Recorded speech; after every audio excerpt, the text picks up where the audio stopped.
প্রচুর তাপপ্রবাহ, তার মধ্যেই কিছু কিছু সাইট ভিজিট করে নেওয়া হচ্ছে। যেহেতু সাইট ভিজিট না করলে সমস্ত কাজগুলোও দেখে নিতে হয়, কোথায় কী ধরনের কাজ হচ্ছে না হচ্ছে। এটি একটি dressing unit, upcoming dressing unit, অর্থাৎ আমরা প্রত্যেকেই ঘরের ভেতরে একটি ড্রেসিং ইউনিট নিয়ে থাকি। এবং শুধু ড্রেসিং ইউনিট ভুল হবে, এটি একটি বেড এবং হাইড্রোলিক বেড। সেই হাইড্রোলিক বেডের ওপরের যে জাল সেটাই তৈরি করা হচ্ছে। ফলে আপনারা যারা ভাবছেন যে একটি সঠিক ইন্টেরিয়ার দরকার, যেই ইন্টেরিয়ারের মাধ্যমে আপনার বাড়িটি সুন্দরভাবে সাজিয়ে নেবেন, তো সেটাই আমরা সর্বদা করে থাকি এবং শুরু থেকে শেষ সবটাই আমি নিজে তত্ত্বাবধানে কাজ করে নিই। অর্থাৎ কখনো কলকাতা, কখনো বীরভূম, কখনো মুর্শিদাবাদ, কখনো মালদা, কখনো পুরুলিয়া, এইভাবে এক এক দিন এক একটা জেলায় আমাদের ভিজিট করতে হয়।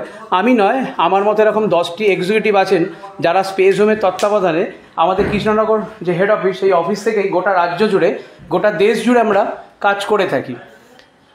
তো আপনারাও যারা ভাবছেন আপনার বাড়ি